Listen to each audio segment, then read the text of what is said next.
Ano ba yung Tiempo Muerto? Spanish na Spanish pa, talagang gano'n, makaluma 'to. Dead season 'yan dahil nga ito ay nakabatay sa order o nakabatay sa merkado. Sabi mo nga, 'pag walang order o hindi masyadong mataas talaga yung konsumo, wala munang trabaho. Matitindi 'no ang Tiempo Muerto dahil inaabot talaga ng gutom, ng famine yung ating mga manggagawa sa agrikultura, yung kanilang mga pamilya. Dito naghahanap sila ng ibang trabaho. Labas, maaari sa tubuhan, so pupunta sila sa palayan o minsan talaga labas sa agrikultura, sa ibang lugar o kaya pumupunta sila sa siyudad.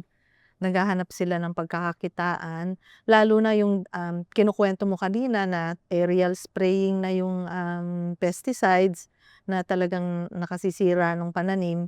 Wala na rin silang mapatubong pagkain 'no, doon sa malapit sa kanila. Kaya kailangan din nilang maghanap ng ibang, 'yun ng Nung ibang produksyon. nung